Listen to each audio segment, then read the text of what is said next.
Hello, Archie Dunlop here with Talking Astrology with Archie on Tuesday, March the 3rd, 2026. Today there is a total eclipse of the moon, and in this video I want to look at this eclipse in some detail and consider what it might mean for our battered world. But before I look at this eclipse, I want to consider the astrology and the I Ching for today, which is Tuesday, March the 3rd. Here is the chart for today. By the way, don't forget to like and subscribe if appropriate. So this chart is set for noon, New York time, and you can certainly see the eclipse. Here it is. You've got the moon in Virgo, opposition the sun in Pisces, and it's conjunct the nodal axis. If this is what happens when you have an eclipse, if you want to see whether a new moon or a full moon is an eclipse without looking it up, you look at how close it is to the nodes. And in this case, the sun is conjunct the north node, the moon is conjunct the south node, so that makes it an eclipse. And so some full moons are going to be eclipses of the moon. All eclipses of the moon are going to be full moons. So it's kind of a special variety of full moon. And so it might be rather like a full moon, except more so. And this eclipse puts into contrast Virgo and Pisces. So moon in Virgo, you could say, is an earth sign. It's trying to sort things out, trying to make sense of everything. And then you've got the sun in Pisces in a water sign, contrasting to Virgo's earth sign, and it perhaps represents that Piscean chaos. And it is perhaps over emotional, and the moon is trying to make sense of it. Now, in this case, the moon is conjunct the south node. We don't want to try to make too much sense of it. We have a natural inclination to have order, and we want things to be straightforward. We don't want to have to deal with ambiguity. But if we try too hard to have order, try too hard to make things perfect, then we're not going to get anywhere. We might think that we can create perfection, but we're not. It's going to be a figment of our imagination. But with this eclipse, I will be talking about it in a lot more detail at the end of this video.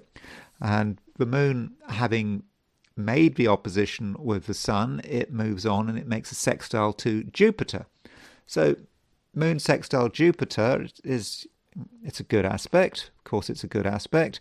Jupiter is in Cancer, so it rules the moon, and so that makes that sextile especially fortunate. And it could be with that moon sextile Jupiter that there is fairly quick sort of relief from some of the tensions that have been brewing with this eclipse. And at the same time, Mars is pretty close to the sesquiquadrate with Jupiter. So yesterday, Monday, we had Mars sesquiquadrate Jupiter, and the aspect is not as strong as it was yesterday, but it's still there. Mars is 135 degrees from Jupiter, and so that can be about energy, how much energy we've got, how we are using this energy. And there's always a possibility, when Mars makes a sesquiquadrate to Jupiter, that we take things too far. Now, going back to the eclipse, I know that I will be talking about it in more detail. But as far as the time is concerned, if you're in the Americas, it happens in the morning. So here is the chart of this eclipse.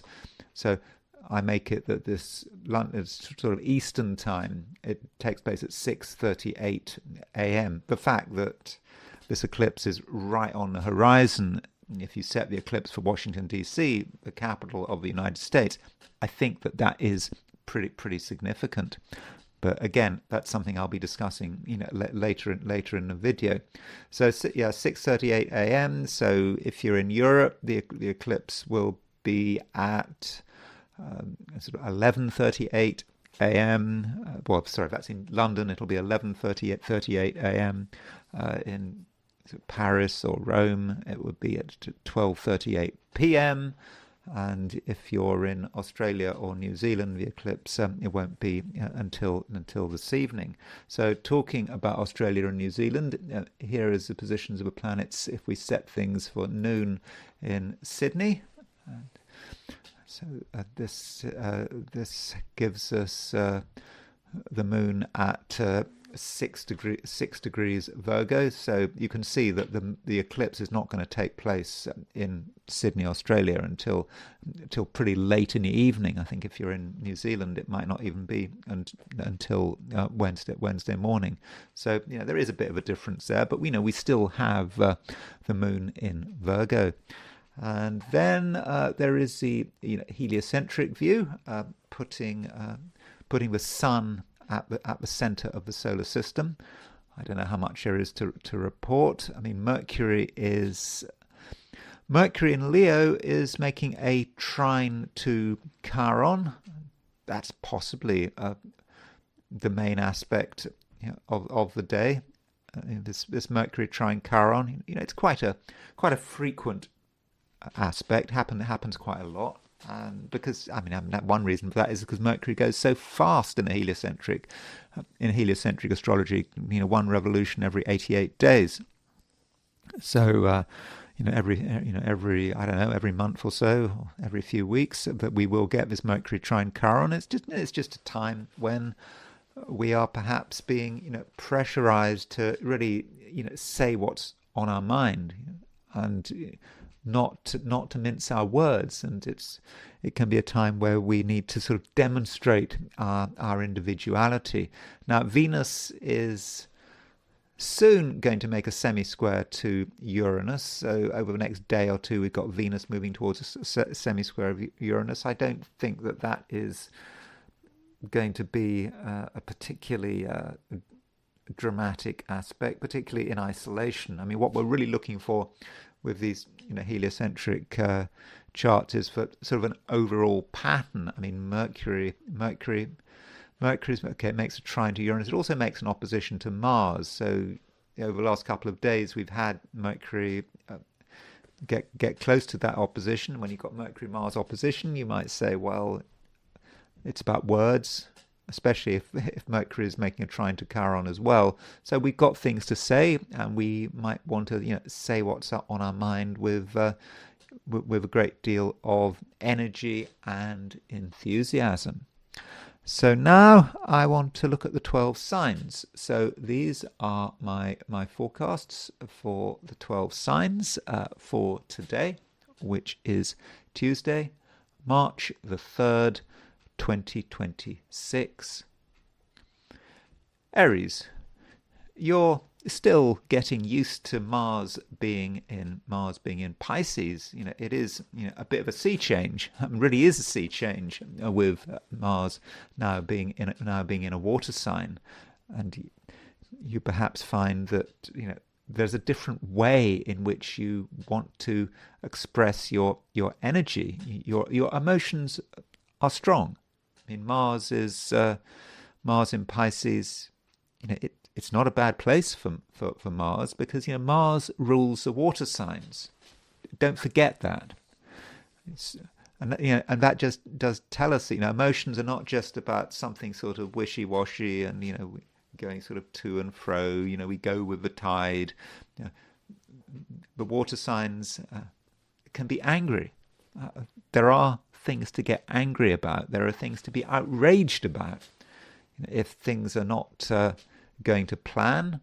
Also, if something confronts or even offends our emotions, then we're going to want to take a stand. And when we're talking about emotions, we might also be talking about compassion and morality Some things, as they say, it makes our blood boil. I've never used that phrase before. That is the first time I've used that, spoke of those few words together, making your blood boil. So there are a few things out there that could make you annoyed, and I think perhaps that's how you're feeling with Mars moving into Pisces, and the fact that Mars is making a sesquiquadrate to Jupiter. So that Mars sesquiquadrate Jupiter was in operation yesterday. It's still very much there, and that does mean that you have a fair amount of energy at your disposal. You're aware of all the things you would like to do, and once you get going on something, you can really give it everything you've got. But it is going to be very important with Mars sesquiquadrate Jupiter that you focus your energy on the right areas. You don't want to scatter your energy. I mean, if you scatter your energy, well, it could just be a waste of time. Or if you scatter your energy in the wrong direction, you could just get involved in something which really doesn't work and is pretty unfortunate. So as far as is possible, I think you do need some discipline, and maybe this total eclipse of the moon will help give you some discipline. I mean, the moon is in Virgo, so the moon in Virgo is opposition the sun in Pisces. It's also in a sign which is opposition Mars in Pisces, and the moon provides a different view, and it's suggesting to you that you need some clarity, and you should be looking for clarity before you commit yourself to anything, before you take any wild initiatives. You really do need to know what is going on, and in this sense, the material world is going to be important, and you need some structure, but you don't want to have too much structure. Sometimes you just have to go with the flow as far as your emotions are going. You have to deal with some confusion and ambiguity. You can't just have instant answers. You might want answers, you might want clarity, but you can't have total clarity. But you do need to have some kind of structure, and I think that the moon in Virgo is, I think, going to help provide this structure, but don't take it too far. If you have too much structure, then it's like a straitjacket, and in the end, there's not very much you can achieve. And finally, I should say something about relationships and how you get on with the important people in your life. And I think that right now you can be pretty effective. Now that might be because Mars is now in Pisces. This does give you greater sensitivity. It does give you the ability to understand other people in a way that just wasn't so easy just a few days ago. You are able to look at the emotional cues, and if you understand the emotional cues, then that allows you to maybe manipulate them. I think I was suggesting something similar yesterday. I mean, it's just a continuation of what was happening yesterday. It's not like yesterday's and today are completely different. There are similarities, and you continue to be able to have an influence on other people. And how are you able to have an influence? It's because you know them. You may not know them in a sort of a logical way, but emotionally, you know what makes people tick, and because you know what makes people tick, you can have quite a strong influence. Taurus. We have, of course, a total eclipse. I mean, total eclipse is the main theme of this video, and part of my task is to show how this total eclipse is going to influence, all of the 12 signs. Now, as far as you are concerned, I don't think you should be, worrying too much about this eclipse. I mean, I think you will be worried to an extent, but I don't think you need to worry about the worries. I'll be talking about that in a moment. So, as far as this eclipse is concerned, there is this this dichotomy between really what you want to do, and there are certainly things that you want to do. You want things to be done properly, and I think that you have a clear image about how it should all pan out, and maybe there's sort of quite an egocentric side to it. You have things that you enjoy doing, and you just want to enjoy doing it, and you don't want anyone to get in your way. But this eclipse does remind you that there are people out there. There are people you have to interact with, and you have to understand their priorities. And if you don't understand other people's priorities, then it's going to be hard to get anything done. Even the things that are important to you, unless you're prepared to completely isolate yourself. You could isolate yourself, and maybe you might then be able to have a sort of a quiet feeling of accomplishment. But even then, that there are things going on, and it could be about the overall crisis we're in. With this supposed war in the Middle East, which everyone is getting incredibly afraid of. I think people might be exaggerating here. I mean, I know it seems really bad and horrible, but I'm just not 100% convinced that this is just going to go on and on and on. But anyway, I'll be talking about that at the end of the video. Nonetheless, what is happening out there, whether it's in your community, whether it's in the world, is likely to have an impact on you. That just can't be avoided. And you might try to enjoy yourself in your own quiet way, but it's not entirely going to work because you're going to be distracted. So with this eclipse, it might be a good idea to understand what's worrying other people, understand other people's views, other people's priorities, and if you can take that into account, then you can be your true, wonderful Taurean self, but also be able to just take into account whatever else is going on around you, and at the same time, Taurus,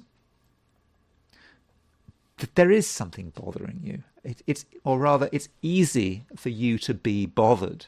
It's easy for you to think about things that could go wrong, and you have a slightly negative mindset, and there's nothing wrong with that. It's good to be negative, provided you don't exaggerate.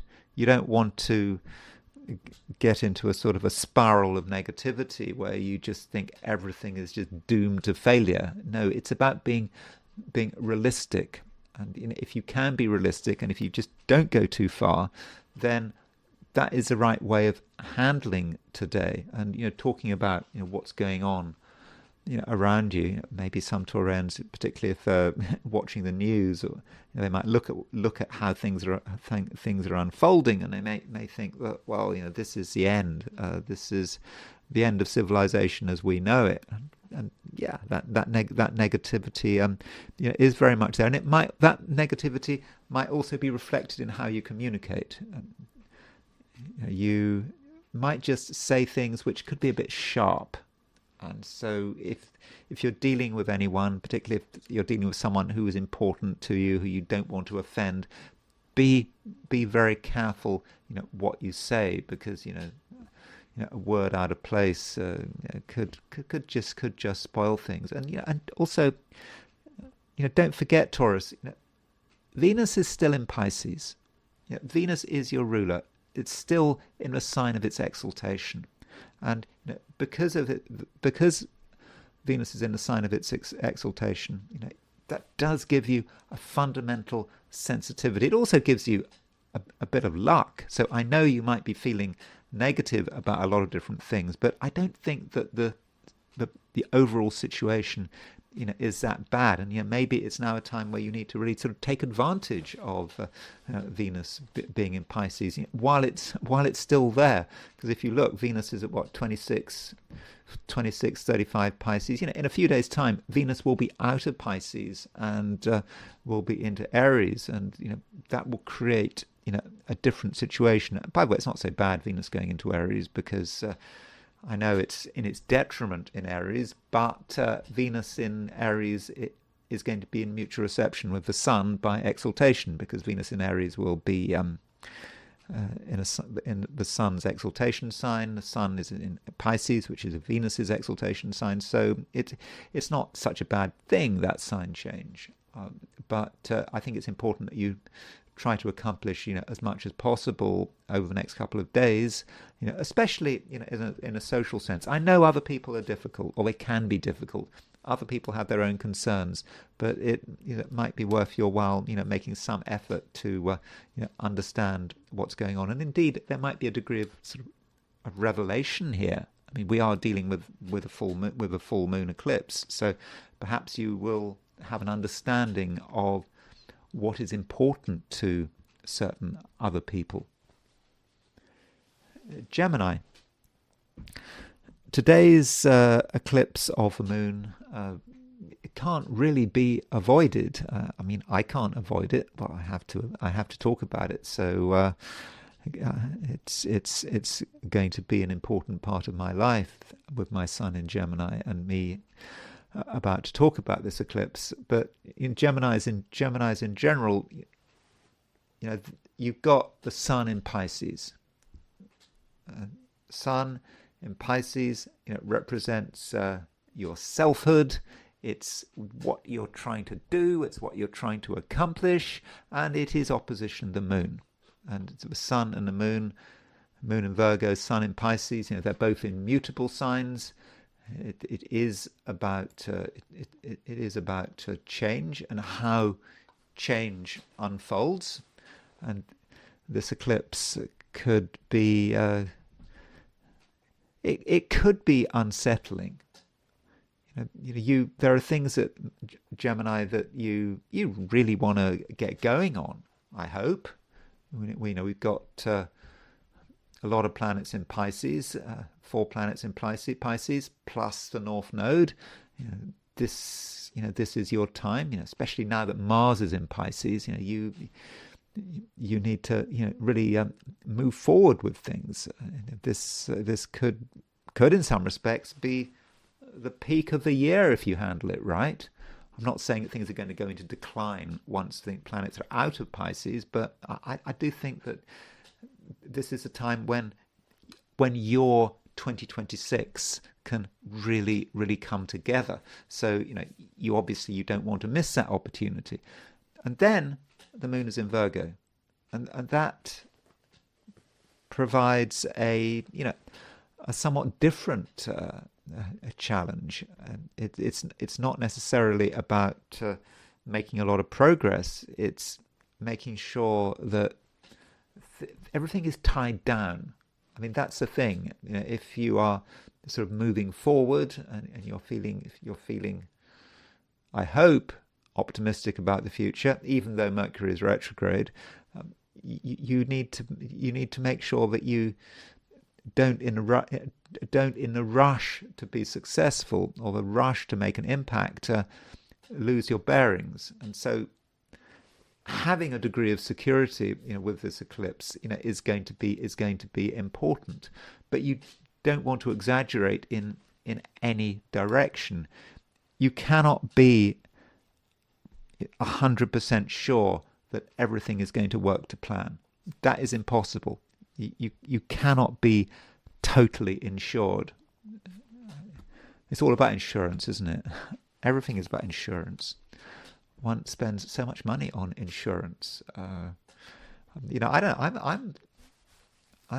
son in Gemini. I find myself thinking about insurance a lot. It is a real issue, particularly if you're living in the United States. But you don't want to exaggerate. You can overthink it, and and you can never be sure. And right now with this eclipse, it just could make you, Gemini, slightly risk averse. There's just something you don't want to do because you're thinking about the worst possible scenario. But is the worst possible scenario necessarily going to happen? Well, you've got to cover yourself, obviously, for reasonable worst possible scenarios. But if you try to cover everything, absolutely everything, you might be stuck, and it may be very difficult for you to make progress. And also, thinking about some of the feedback you're getting.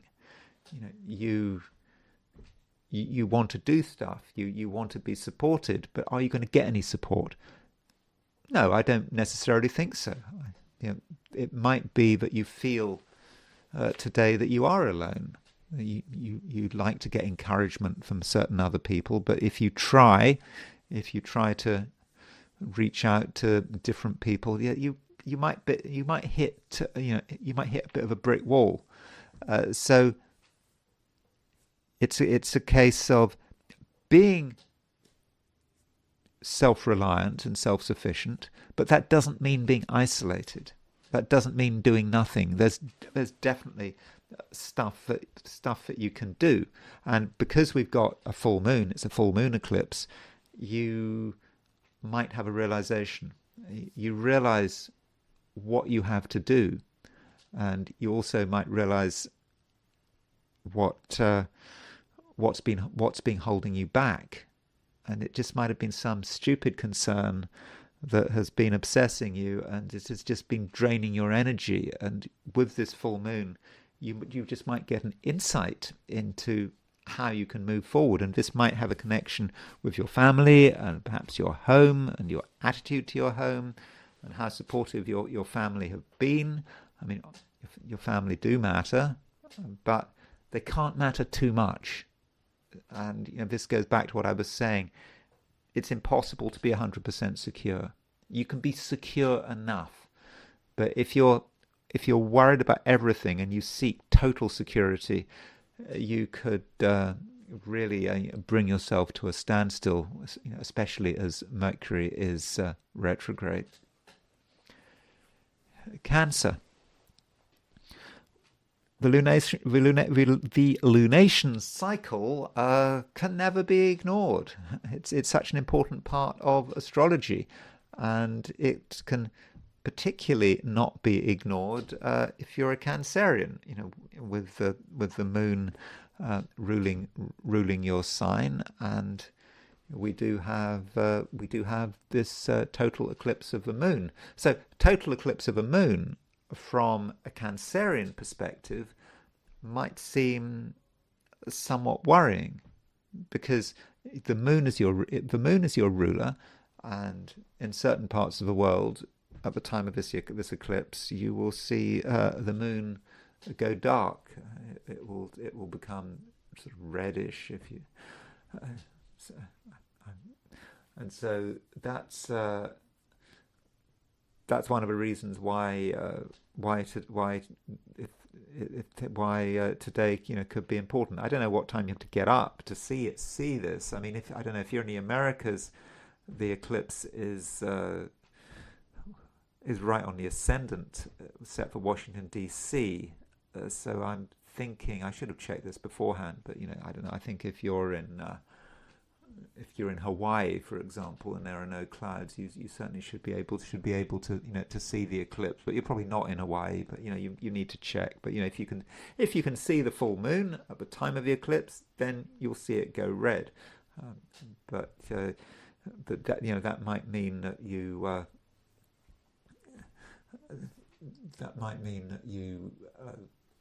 But you do have to get up early, depending on where you are. But this raises the issue of visibility. There is a view that the eclipse is going to be most dramatic when you can see it. It's not just about it connecting with your horoscope.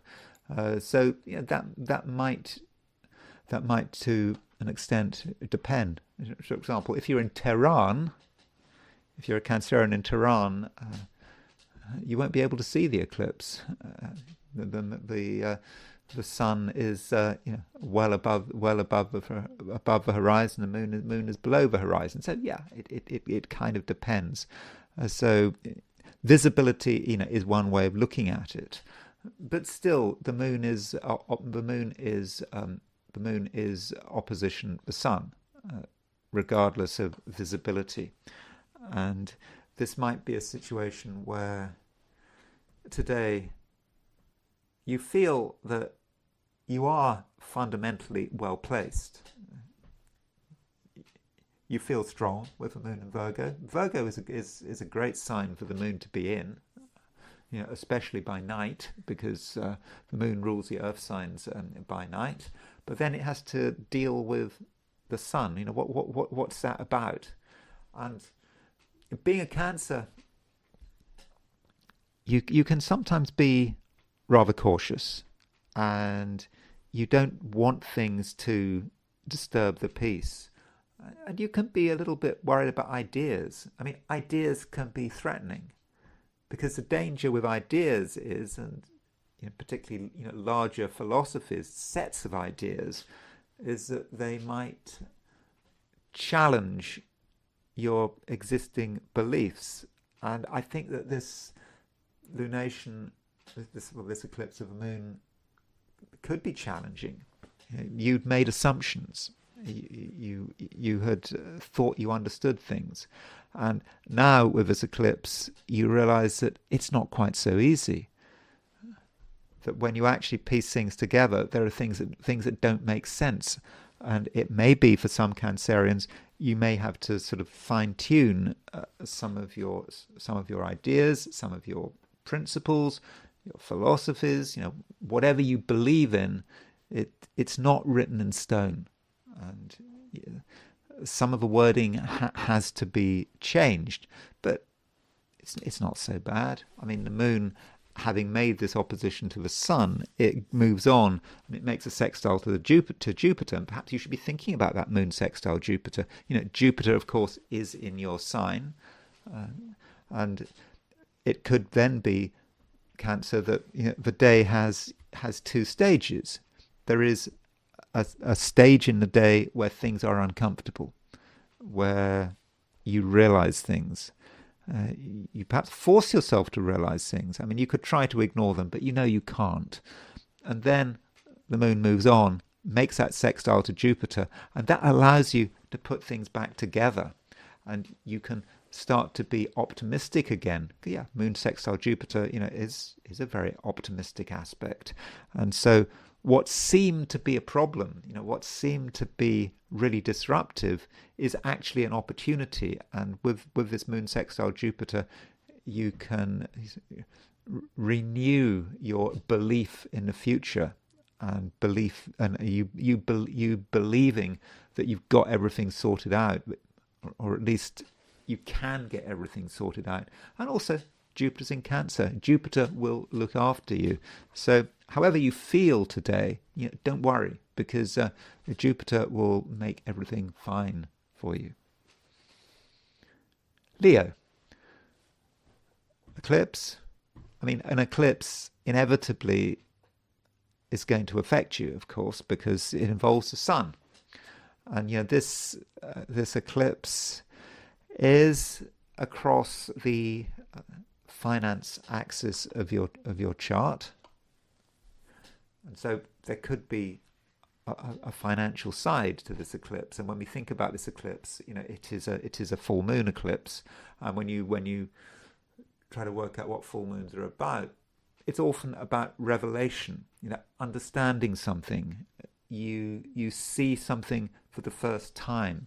You start to see what it's really like, and you see the truth, and the truth of the matter, a financial truth perhaps, can often be quite uncomfortable. But you now get a chance not just to see it, but to do something about it. And it's not just about money; it's about anything that is complicated, that in the past you might have put to one side. That's the way one often feels. you know things are more complicated are more complicated than they seem on the surface. You've ignored them. You've kept sort of kicking the can down the street, as they say. But there comes a time when it has to be faced. I mean, on a sort of mundane level. So, for example, if you're in the United States, it's the first tax deadline is next month. April the 15th. So by April the 15th, you've got to get all your paperwork in order, and getting paperwork in order means having to face reality, face financial reality, face the reality, for example, of what you owe. I mean, that's perhaps a quite a trivial example. Well, maybe not trivial if you're in the United States, but there is certainly a financial side to this eclipse, and there could be a realization about your money, which is quite crucial. And it's important, Leo, with this eclipse, that you don't make it too simple. You'd like to make it too simple. That is the line of least resistance, but it just may be more complicated than that, and you have to kind of force yourself to ask questions. And going on for money, it may not be just about money. It might be quite emotional, and perhaps you have an opportunity to understand the depth of another person's feelings, perhaps even understand the depth of your own feelings. And again, we come up with the issue of complication. Things are more complicated than they appear to be on the surface, and I think that is really what this eclipse is all about.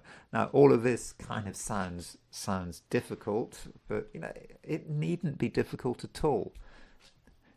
It can be just be about being honest, and also if you are taking things seriously, and if you are embracing the complications, whatever those complications might be, that's going to say something about how you express yourself and how you come over. And this is a time, as I've been saying for weeks, that Leo is at the moment, one of the most sort of charismatic and attractive signs of the 12, and it just continues.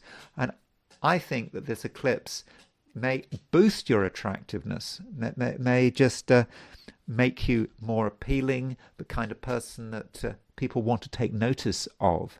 So there is certainly a silver lining to this eclipse, and if you are honest and at the same time intense, I think that people will pick up on this, and they will take you seriously.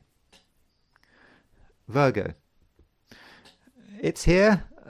Virgo full moon. Virgo eclipse. We've got the moon in Virgo, and the sun is in Pisces, so it's right across the main axis of your solar chart. And this eclipse is likely to have quite an important impact on relationships. And the simple way to describe this eclipse, this full moon, is to say, well, you're going to understand things like never before. So whatever relationships you're in, you have a chance to understand the other person, perhaps to understand what makes the other person tick, understand why they do what they do, and in the process, there could be some surprises. The full moon, it shines a light on things. It shines a light on people, and as far as relationships are concerned, we could be talking about any kind of relationship, and it could be something short term, could be long term. May not be anything to do with romance. It could be a professional relationship, someone you've just got to know, whatever. You have an opportunity to see the truth. But then there's the question of, how do you understand the truth? You do not understand the truth through a sort of rational analysis. I mean, that is sometimes something one does. One observes what someone does, one has an impression of someone's personality, and one rationally analyzes it, and one comes to a conclusion about whether this person, for example, is to be trusted. That's not the right approach with this eclipse. This eclipse is quite emotional. You've got the moon in Virgo. Yeah, it's opposition with Sun, but you look at all the planets that are in the opposite sign of Pisces. It's not just the Sun; it's Mars, it's Mercury, it's Venus. It's also the North Node, and so with this eclipse, it's very important that you are prepared to really look at things from other people's points of view. Wearing another person's pair of shoes, looking at it from a different perspective, and you have the capacity with this eclipse to empathize with another person's view, really be able to understand what another person is seeing, thinking, and feeling. It doesn't mean to say that you're going to trust them, but you can understand it, you can empathize, and because of this, you're going to be in a really good position to make decisions. But first of all, you've got to let other people take the initiative. Let them act. See what they do, and when you see what they do, you'll be in a very good position to make decisions. And in the process, there may be moments of disappointment. And I think that right now, Virgo, you have expectations of other people. You'd like them to do things. You'd like them to notice you, but the reality is that your expectations may be dashed. You may be disappointed, and I'm not necessarily talking about one-to-one relationships. I'm just talking more about people in general. Maybe people are sluggish, they're disinterested, they don't reciprocate, and that's the way it is. And remember, this eclipse is all about understanding, and so that is a way in which the eclipse could work. So there is certainly scope for disappointing, but the moon does make a sextile to Jupiter, and moon in Virgo in your sign making a sextile to Jupiter in Cancer, and that is a great aspect. It happens after the eclipse, so perhaps the experience of the eclipse in itself is not particularly pleasant. It might be disappointing, and so you lose your expectations. You think that nothing is possible. Yeah, other people are really not satisfactory. And then moon sextile Jupiter, something happens. Maybe something happens in a social sense that you weren't expecting. You see another side to someone's personality. You see a kindness that wasn't there before. And so maybe with moon sextile Jupiter, just following the eclipse, you have an opportunity to recalibrate some of your relationships and your social ties, and you can focus on the people who are good for you, the people who are supportive, and they're definitely there for you. Maybe it's a question of quality rather than quantity. Libra. Not everything seems great at the moment, Libra. I mean, I think that there is a sense that things are not entirely going your way. I'm not saying that is the case, Libra, but it's just maybe the way you feel. It's just an overall negativity. Perhaps you're thinking too much. I'm not saying, by the way, that objectively things are negative, objectively that you've got anything to worry about. It's more about your perceptions. And there are certainly a lot of things which are happening which might sort of bring you down to earth, bring everything down to earth, and thinking that nothing is nothing is happening that's worth bothering with. That it's all rather grim. And when you look at what's happening in the world, whether it's Iran or the Middle East or somewhere else, it just does seem that things are going from bad to worse. And it could be the case that watching the news, reading the news, it just makes everything just so depressing, and that just might be how you're going into the day. And I think that this eclipse we've got is probably going to just intensify things. You don't really feel that you want to be bothered, and there are feelings of disappointment. So I don't think, Libra, it's necessarily going to feel like being a good day. I think it can be a good day if you are very objective, and being objective means accepting that you are responsible for your own destiny, that your happiness is not based on what is going on outside. It's not based on what other people are doing. It's not based on the news. It's just about you as an individual. And if you can accept that, then I don't think that things need to be so bad. And I think, generally speaking, the more you can do things on your own without getting too much help from other people.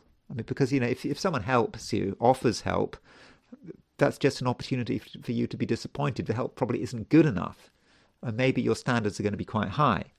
So it's probably a good idea, Libra, for just do things on your own. And if you do things on your own, you can start to pick up on the positive energy of a sextile between the Moon and Jupiter. That Moon-Jupiter sextile, okay, the eclipse is a big event, but there isn't, aspect-wise, a massive amount going on today, aside from that eclipse. That Moon sextile Jupiter is fortunate, and it can actually be quite good in terms of your ambitions. And so you can work on something that is important to you, and if you are not disturbed, then I think that it should work really very well. You know what's important. I mean, that is one thing about this eclipse. You don't want things to be totally chaotic. It might seem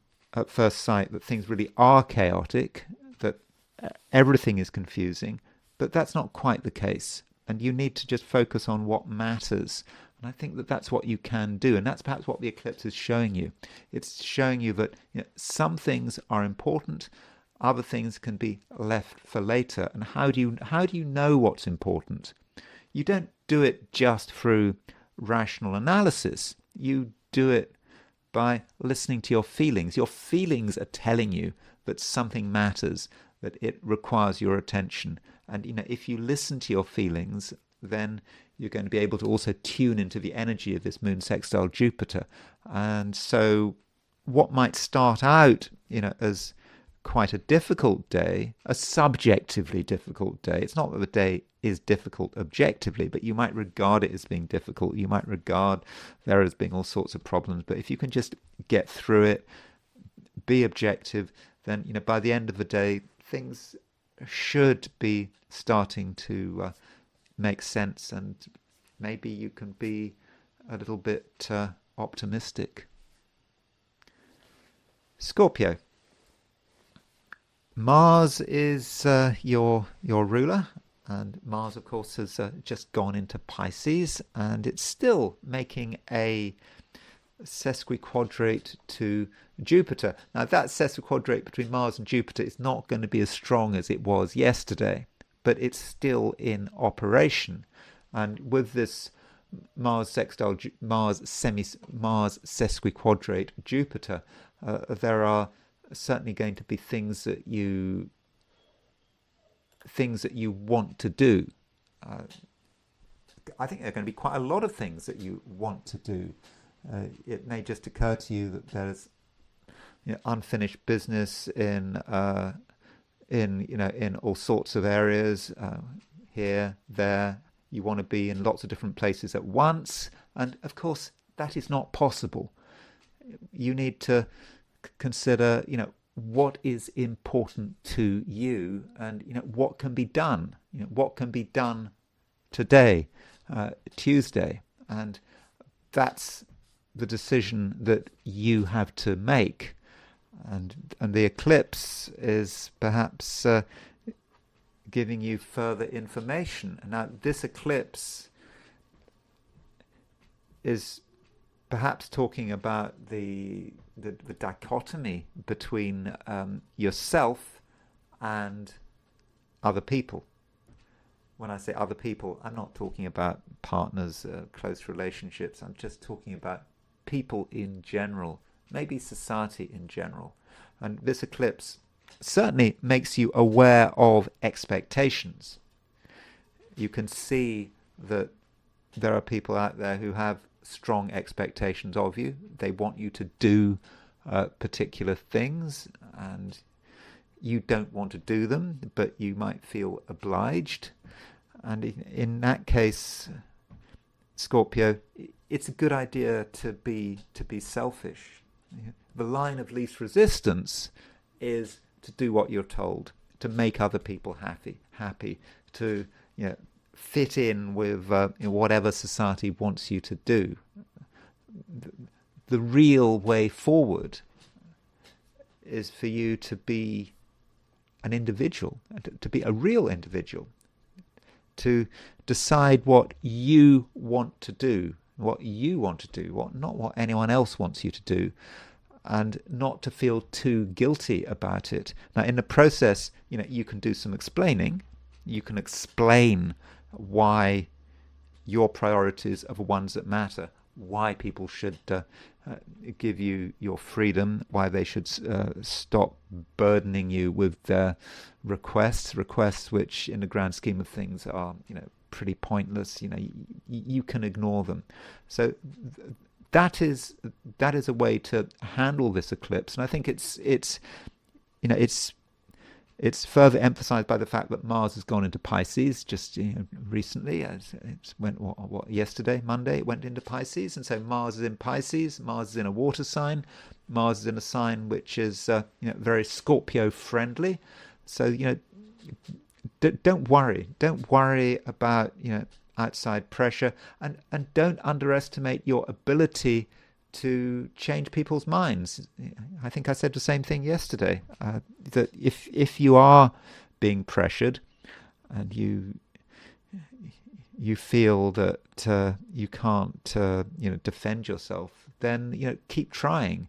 If you believe that you can change someone's mind, if you believe that you can get someone to see things from your perspective, then your beliefs are going to be turned into reality. And yeah, you can be very persuasive in that kind of Scorpio way. It is about emotional manipulation. You know about people's likes, their dislikes, their hopes, their fears, and by sort of twisting it all round, I think that you can come over as someone who is powerful, and you will get your way, and hopefully you won't feel too guilty about getting your way. Sagittarius. It's a time, Sagittarius, when you need to be thinking about yourself. A lot of people need to be thinking about themselves, and that includes you. And the question is, how much do you think about yourself? There are things, Sagittarius, that you want to do. They're important to you, and as far as you're concerned, there is there's no time like the present. If you feel that now is the time, then you could say that you should just go for it. There is an opportunity. this opportunity is not gonna last forever. So yeah, take it. But we do have a full moon eclipse, this total eclipse, and it does occur to you that there are things holding you back that are preventing you from achieving everything that you want to achieve. And it could be about obligation.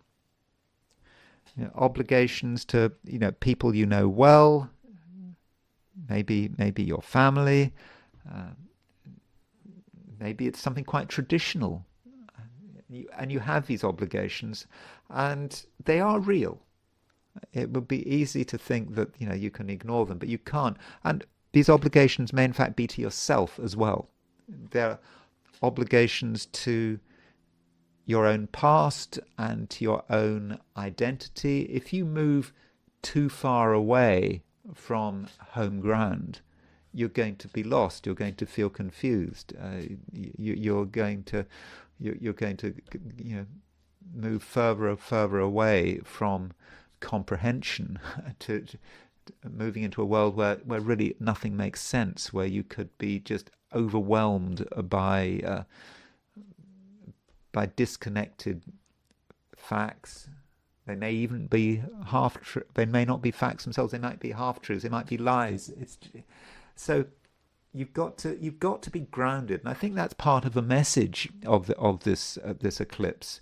It's good to be thinking about the future, to be thinking about all the things you want to achieve. But if you are not grounded, then whatever you do achieve, it may not last. It's got to be grounded in who you are and where you have come from.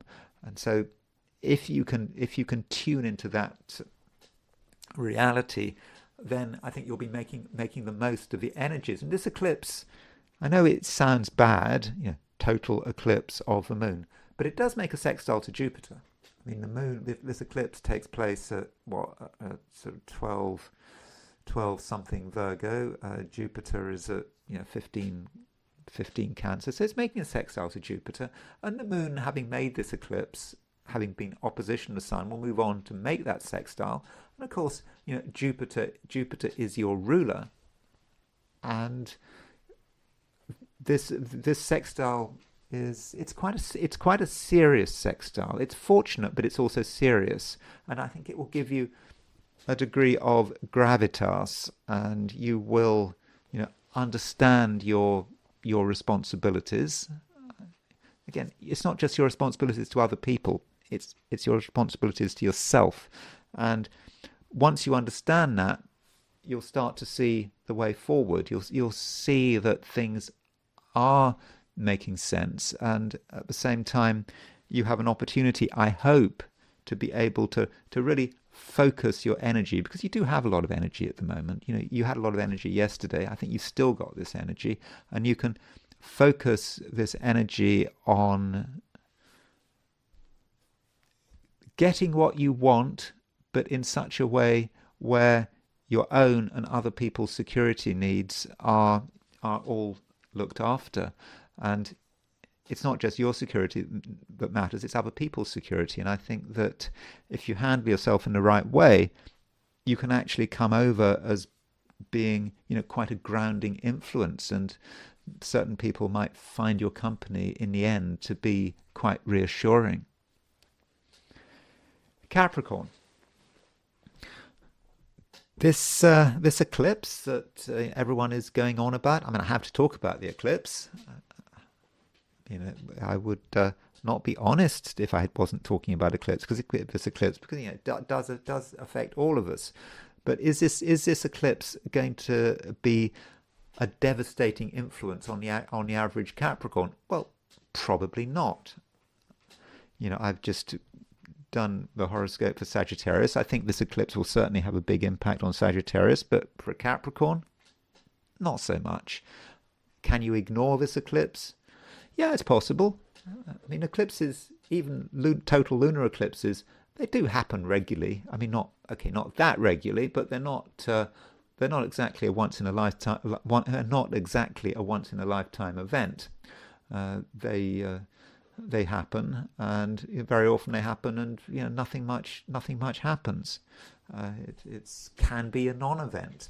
So that this eclipse, if it's going to affect you, Capricorn, could be about your ideas and what you believe in.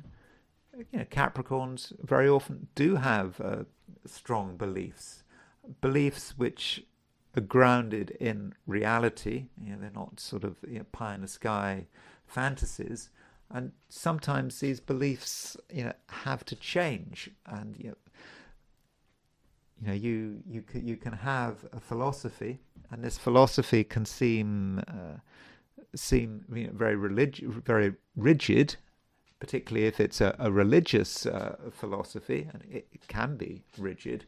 But then something comes along to undermine it, and that might be what this eclipse is about. When you actually look at the world around you, when you look at the facts, when you look at the information, it just may occur to you it's not in accord with some of your fundamental beliefs. Now, that doesn't mean to say that you have to throw your beliefs out, but it might be a process of adjustment. And when we're talking about eclipses, we are talking about you seeing the truth. Now, there's no such thing as an absolute truth, unless one's dealing with something trivial like 2 + 2 = 4.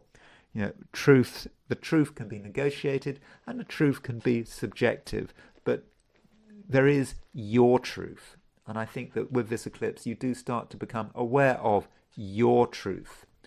And as you become aware of your truth, it may be that the old truths, some of the old beliefs, they do have to be changed. They do have to be adjusted, and it's a process that is quite natural.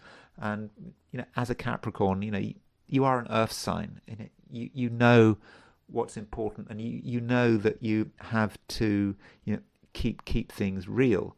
And keeping things real, it works both ways. Keeping things real can be about not being over optimistic. It can also be about not being over pessimistic, and that might be something that some Capricorns are feeling. You might be having some thoughts right now which could be quite negative. Maybe they're fueled by what is going on in the world. I mean, if you look at YouTube videos, some people are talking about World War III.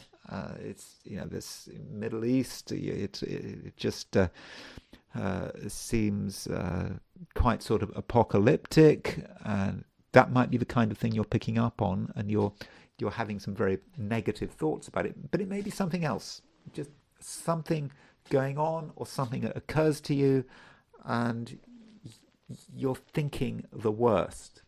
So if you are thinking the worst, that is not about reality. It's just about a passing perception. So if you find yourself going on sort of flights of negativity, perhaps thinking about World War III or everything collapsing, don't exaggerate, and also be careful what you say. For some Capricorns may talk in ways which are quite negative, overly negative. And there is always a place for realism, a place for being negative, but just make sure that you don't exaggerate, because you don't really want to upset anyone, do you? Aquarius. Like Capricorn, and there are some similarities between Aquarius and Capricorn. Like Capricorn, there is going to be a certain tendency for sort of negative thinking today. And it might be that you are thinking about what is happening in this debased world of ours. And as far as you're concerned, it's just all going to disintegrate, and it's all going to move from bad to worse. And maybe this is reflected, not just in your own thoughts, but in terms of, what you're saying, what you are talking about. And so the subject matter of your conversations, certainly the conversations that you're having with yourself, may be very negative, but it's just something that is passing. You don't want to exaggerate, and you don't want to sort of hold on to things too tightly. But part of it might be connected with the fact that we've got this eclipse, and this eclipse is it's in Virgo, a total eclipse, total eclipse of a moon in Virgo, opposition the sun in Pisces. And I think that your natural inclination with this eclipse is to make things complicated. It almost feels the right thing to do, to make things complicated, and yes, to dwell on the negative. But maybe you're taking things too far. And I think as far as is possible, Aquarius, you should be looking for simplification. Maybe it's all about Occam's razor. Occam's razor, is the principle that if you've got, if something happens, and there are different possible explanations, you should go for the simplest one. You don't go for the explanation which is most conspiratorial. So, if you see a light streaking across the sky, you don't immediately say that is a UFO, or it's some secret CIA, NASA experiment. Your first thing you say is maybe it's a plane. So go for the simple explanation first, or maybe it's a weather balloon. And only then start to indulge in flights of fantasy. So if you are confronted with a problem, I think Occam's razor really does matter today, and I think that is what the eclipse is all about. That's what it's asking you to do. And if there is a simple solution, then that is the solution that you should go for, and you shouldn't sort of encourage yourself to sort of drift off into speculative thinking. So that is something that I think is important. And additionally, Aquarius, you should be looking for order. We have this eclipse of the moon. Then the moon moves on, and it makes a sextile to Jupiter. So, moon sextile Jupiter is arguably one of the main aspects of the day. Moon sextile Jupiter is a fortunate aspect, and for you, it is quite an ordered aspect. And having perhaps seen the chaos, seen something of the darkness, you then have to put it all together. And I think that if you are constructive and you are disciplined, things will make sense. And I think that you can come to conclusions which are reasonable and are rational, and you realize that things are not all about to collapse. In the end, that things are going to be fine. Pisces. The total eclipse of a moon is relevant to the average Pisces. I mean, it has to be this way, because the sun is in Pisces, the moon is in Virgo. So this total eclipse is right across the main axis of your chart.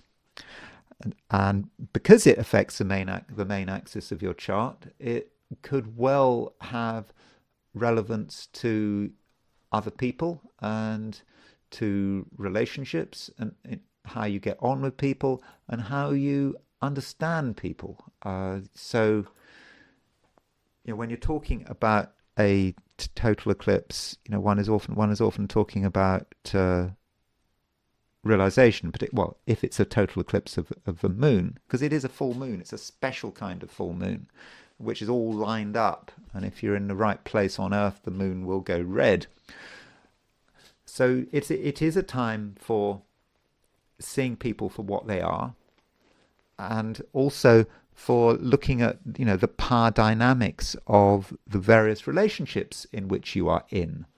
And it may occur to you that in the recent past you have been giving away too much power, and it was unnecessary. You're the one right now who should be taking the decisions, who should be assertive. Your agency does matter.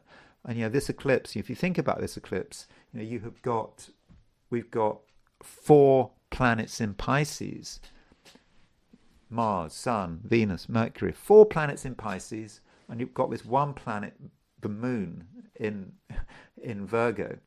Virgo, your opposite sign. So logically, where does the power lie? Power lies with Pisces. I mean, the Moon in Virgo, it's on its own. And I think this says something about you. You have the power, but for one reason or another, you might be underestimating it. You might think that other people are holding all the cards, perhaps because it's easiest. Sometimes it's difficult to accept your advantage. Instead, you just want to suffer, maybe. No, not suffer, but allow yourself to be pushed around. It can be hard work being assertive, but the moment you are assertive, things start to move. And this eclipse is sextile Jupiter, because the Moon, having made the opposition to the Sun, it makes a sextile to Jupiter. Jupiter is your ruler, and that sextile to Jupiter is indicative of a resolution. So the problem of this eclipse might be one of power, you not having enough power. I mean, you logically have all the power, but you seem to be giving it away for reasons best known to yourself. The eclipse is giving you this information. It's asking you to take control, and you can take control, but you can take control in a way that, in fact, is very easy. It's very straightforward. As soon as you tell people what you want, people just say fine, I think, in many cases. And if you can be ever so slightly manipulative while you're doing it, in that Pisces kind of way, knowing what people are like, understanding what's in their hearts and their minds, and what their priorities are and what their fears are, if you can be ever so slightly manipulative, then you'll get your way. So I do think that in the end, this eclipse can really work in your favor. And those are my forecasts for the 12 signs. And now it is time to look at things from the viewpoint of the I Ching. So I asked the question, what is Tuesday going to be like for those watching the I Ching section of this video? And the first hexagram I got was hexagram number 20, which is contemplation. Contemplation is not about action. It's about the opposite, really. It is about doing nothing, at least not doing anything dramatic in the external world. We are just we're stepping back and we are observing. And this hexagram gives us the image of a tower. So it might be a tower in which we climb onto the top of it and we observe the landscape, we observe the environment. Maybe in traditional China you had these towers so you could keep a lookout for enemy invasions, and you notice what's going on, you observe what's going on, and you report back. And it seems to me to be quite appropriate that we have this hexagram contemplation at the time of this lunar eclipse. I mean, this lunar eclipse is supposedly a dramatic event. I'm not saying it actually is a dramatic event. We'll talk about it soon, but it is a dramatic event, or appears to be a dramatic event. So what do? Well, it's best to do nothing. The moon is moving from being waxing to waning. It's a time of tension. It's a time of change. So it's not a time to be, throwing ourselves into things. We have to observe, and that is very much the best approach.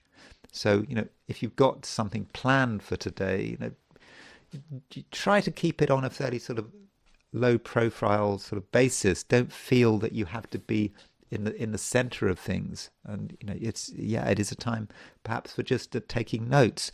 Now we do have 3 moving lines. So 3 moving lines would indicate that over the course of a day there will be quite a few changes. I mean, it's the book of changes, the I Ching, and so each line kind of represents a change. So statistically, having 3 moving lines is certainly higher than expected. So the day might have twists and turns, but that doesn't mean to say that you have to get involved in these twists and turns. You can keep observing. And to begin with, the third line moves. I think a degree of objectivity is important, and we were perhaps considering also with the third line moving. Are we going to move? Because the third line is this line here is when we're moving from the bottom half to the top half. We're considering whether we can take things further, whether we should take action. And we're thinking about it, but in spite of our feeling that it might be a possibility, there's just a danger that we take things too far. We think, oh well, we see something happening. I've done fine so far. I've been sitting on my hands. Something happens. Okay, I'm going to act now. But I think that would be too early. You have to really, take it through and not feel that you have to do anything, and instead perhaps think about what impact you're having on other people. There are many ways in which we can have an impact. Acting is not the only way. We can have a quiet influence. We can just be ourselves, do what we're comfortable with doing, not be demanding attention. But even then, we have an influence.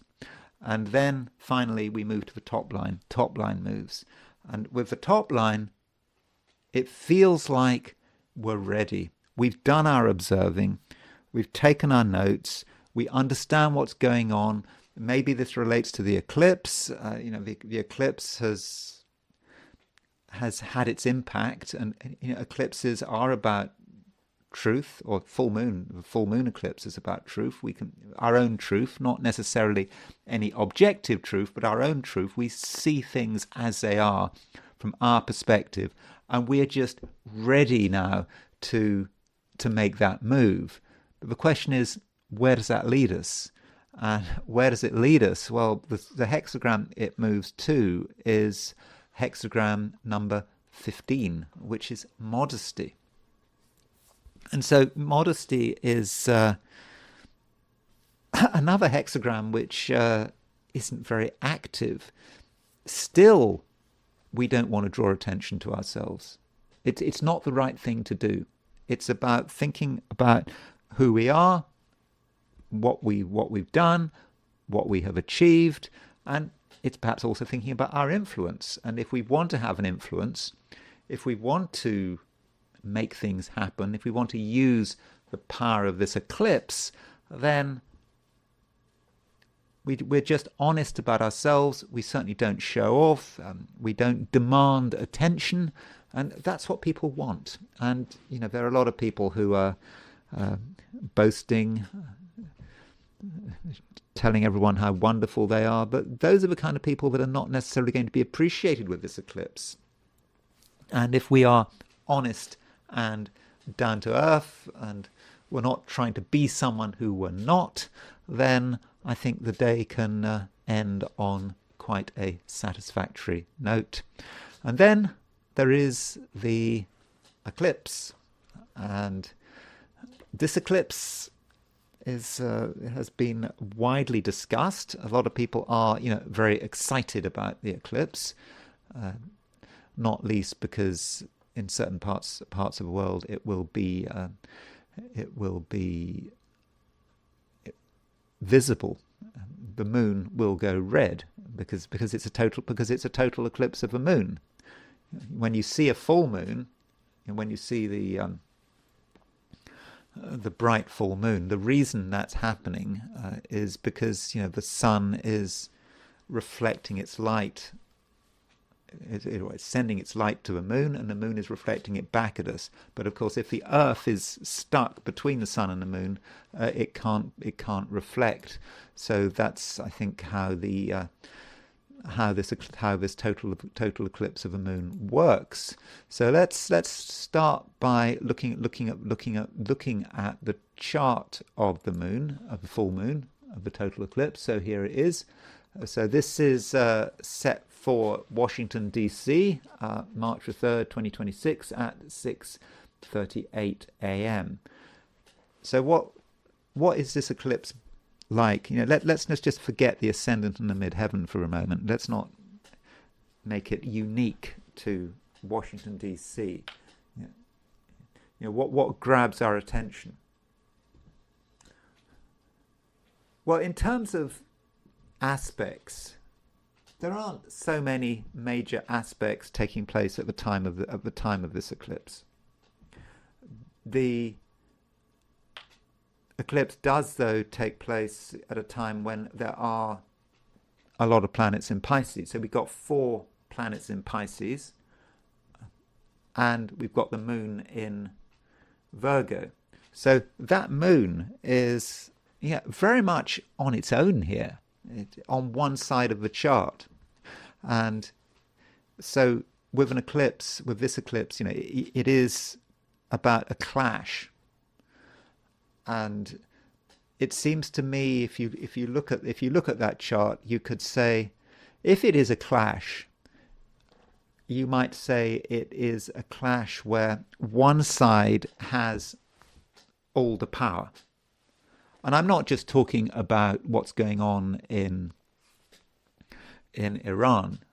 It seems on the surface to be somewhat one-sided. You've got Iran, who at least doesn't seem to be getting too much support from Russia and China, is up against America and the United States. What gets up against the United States, Saudi Arabia, other Middle East countries, of course, Israel as well. So that gives us an image of a one-sided conflict. And there may be other conflicts going on. Maybe conflicts in your life where one side just holds all the cards. And that might be what this eclipse is about. Now, I know that every lunar eclipse will have a sun-moon opposition, but I think it's because you've got so many planets, in the same sign as the sun, and you've got these 4 Pisces planets. They do seem to be overwhelming the poor moon. So that is a way of looking at this eclipse. And as far as aspects are concerned, the eclipse is sextile Jupiter, and the sextile Jupiter it's not so bad. I mean, the moon having made the opposition to the sun, the next aspect is a sextile to Jupiter, and that might indicate that this eclipse may not be as cataclysmic as some people are thinking. It could be that you have the eclipse and then you have a feeling of relief, that things are actually getting better. And it could be the case that the moment the eclipse happens, there will be straight away a feeling of improvement. Now, I don't mean that like today, like Tuesday, we have the eclipse, then a few hours later things are better. I'm thinking more about sort of something on a more sort of long-term level. The eclipse could be the moment of truth, and then there is an improvement. And I'm thinking particularly about how we've experienced this eclipse as individuals. I'm not necessarily talking about the world at large and what's happening in Iran. I mean, what's going on in Iran requires, I think, a great deal of thought. It's not easy, and if we want to get an understanding of this eclipse, it's always a good idea to look at its midpoints, and there are two midpoints that it's on. It's on the Venus-Mars midpoint. So remember, the Sun has been conjunct the Venus-Mars midpoint for ages.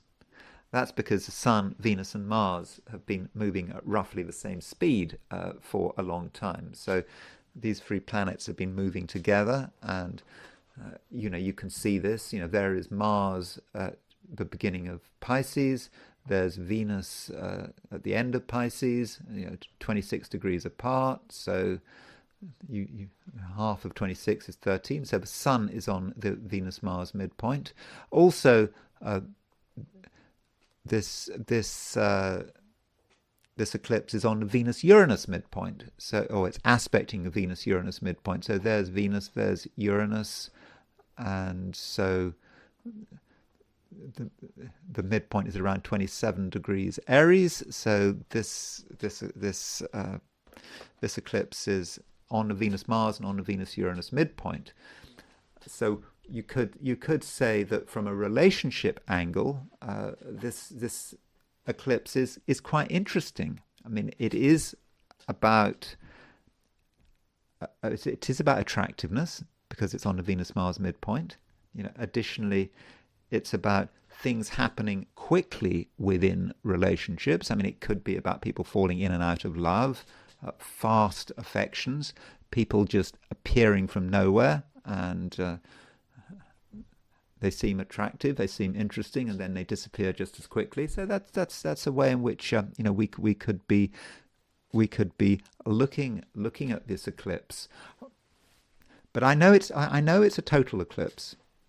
But if I were to just look at this chart in isolation, just totally forgetting what else is going on in the world, I would have said that this eclipse is not particularly exciting. Not really. We just have that moon opposition to Sun. Yeah, the moon is sextile to Jupiter. It just doesn't have a huge amount of drama to it.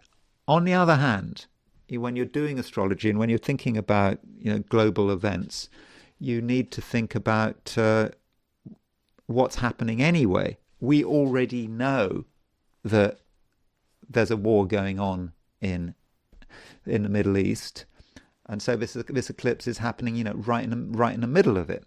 So the question is, what does this eclipse look like when we set it for different locations? Now, this eclipse is set for Washington, D.C.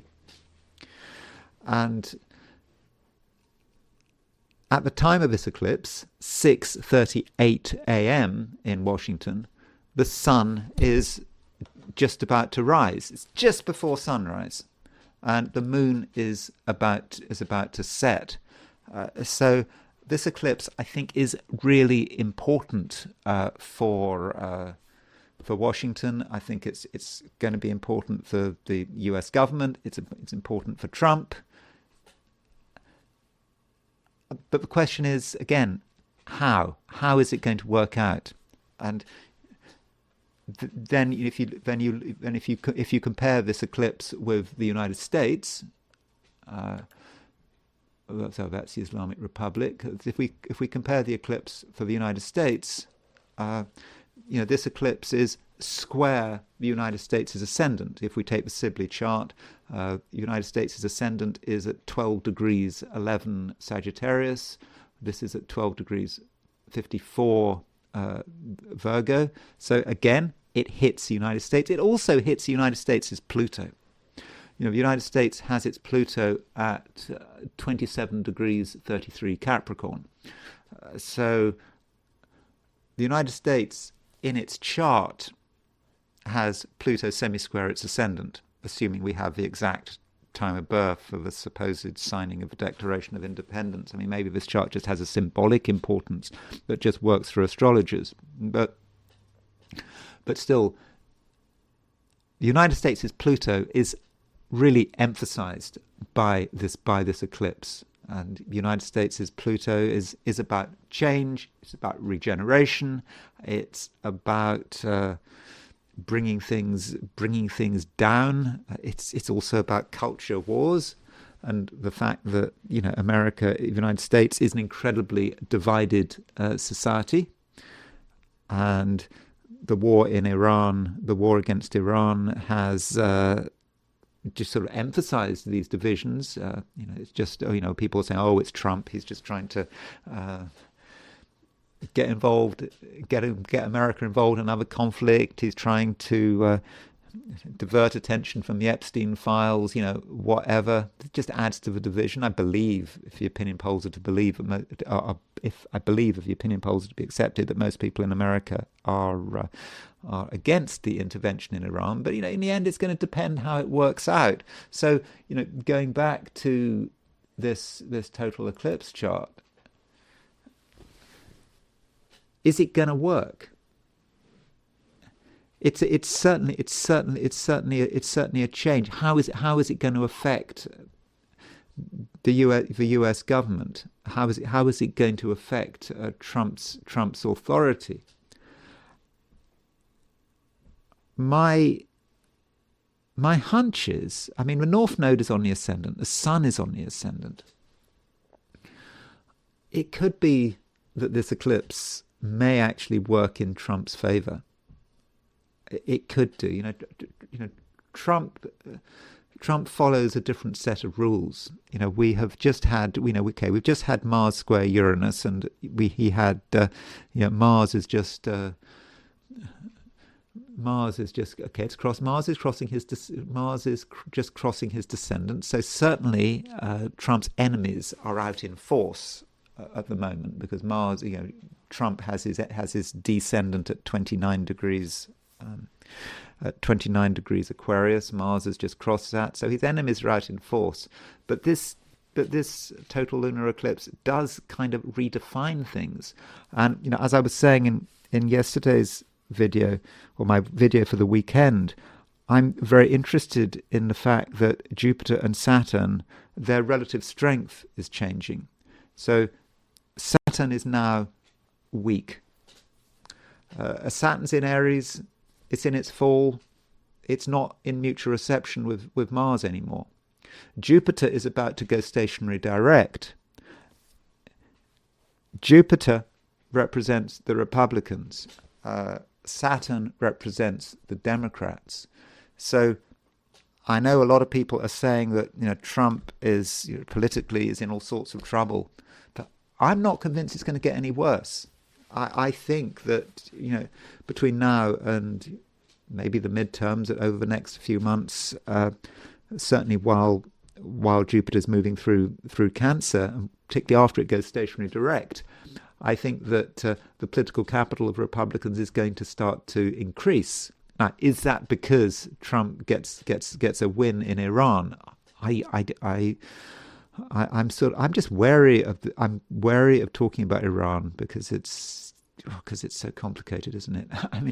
It really is complicated, and inevitably, this total eclipse must have an impact on Iran. It's got to tell us how in the end it's going to work out. Now, that eclipse is set for Washington D.C. If one sets it for Tehran, which would seem to be the sensible thing to do, it's not that dramatic. Pluto is quite close to the descendant. That's true.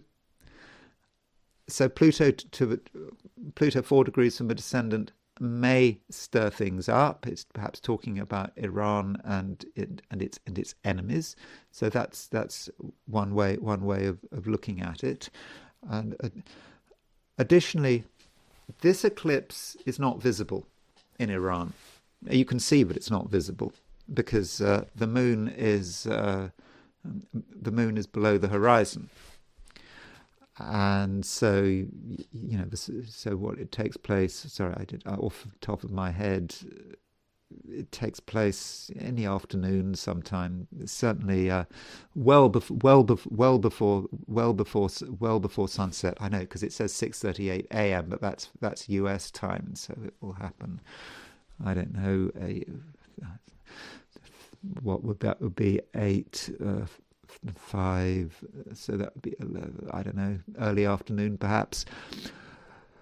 So it's not visible, which is not what we can say about the battle of what's the battle called? It's the battle of Gaugamola, the battle of Arbela. And I'm talking about that because the theory was presented to me that Iran and Persia is very linked with eclipses, because in ancient Persian culture, the Persians were great astrologers. Eclipses were really important. And Alexander the Great, when he invaded Persia, he came up against Darius III, and there was the Battle of Arbela. I think it's also called the Battle of Gaugamela, which took place, I think, in the modern-day Kurdistan. I think technically it took place in Iraq near Erbil. But here's the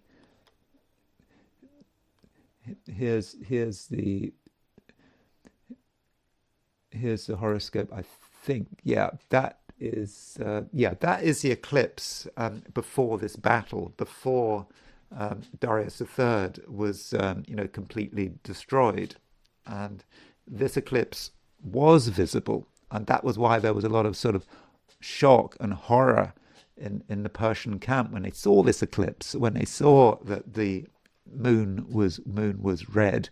But I think this eclipse took place a couple of weeks before the battle, and so you can see that this eclipse there was a Mars-Saturn opposition, the Sun was conjunct Mars, the Moon was conjunct Saturn. So you can see that this eclipse of 331 BC was a dramatic eclipse because it was linked with that Mars-Saturn opposition. And something bad was going to happen. I think the Greek astrologers were quite happy about the eclipse, those working for Alexander, but not those working for Darius III. They're saying, well, this potentially is the end of his kingship. But when we look at the current eclipse, we just don't see that. We don't see that kind of drama. That doesn't mean to say that the Iranian regime is not going to collapse. And as I said yesterday, we do have to think about the equinox chart. The equinox, because it's pretty soon now, isn't it? And as I said, in my video for yesterday, if we set the equinox when the sun moves into Aries for Tehran, the sun is exactly on the IC. When you've got the sun on the IC, when you've got Saturn on the IC, when you've got Neptune on the IC, that Sun, Neptune, Saturn conjunction on the IC, that does suggest the ending of something. That's what the sunset is all about. So this sunset equinox for Iran could be potentially a very bad omen. And does that link with the eclipse? Well, to an extent, it links, because we've got the total eclipse and we've got the equinox as the next big event, and that's certainly something I'll be talking about soon. And just looking at some other places which might be impacted by it. Here, I looked at Tehran, I looked at Jerusalem. Here's the chart for Jerusalem. Here's the eclipse for Jerusalem. Doesn't seem to be such a big deal. Not really. You have Uranus at 2747. So Uranus is still. We shouldn't forget when we're talking about Israel that Israel has its Mars at 28 degrees Leo, and so Uranus is is pretty close to the square of Uranus's Mars, and over the next I don't know, the next few days, Uranus will be getting closer and closer to Israel's Mars, and so that's when Mars is really trying. Mars is really being activated by Uranus. But somewhere slightly different is Bangladesh. So here's the eclipse set for Bangladesh. So if you set the eclipse for Bangladesh, we talked about Washington D.C. being at sunrise. If in Bangladesh the eclipse is at sunset, and so you've got the North Node exactly on the ascendant, the South Node exactly on the ascendant, North Node exactly on the ascendant, on the descendant. So we'll have to see what's going on in Bangladesh. Is that the end of something in Bangladesh? I haven't really been following Bangladeshi politics. I mean, I know there was some kind of coup a few years ago, but I don't know how that's developing. So that might be a place to look at. So anyway, so those are my thoughts on the eclipse. I hope you enjoyed this video. If you did enjoy this video, I'd be very grateful if you were to like it. If you're not subscribed, super grateful if you were to subscribe. If you want to buy me a coffee, there's a link in the description. And I will talk to you again tomorrow.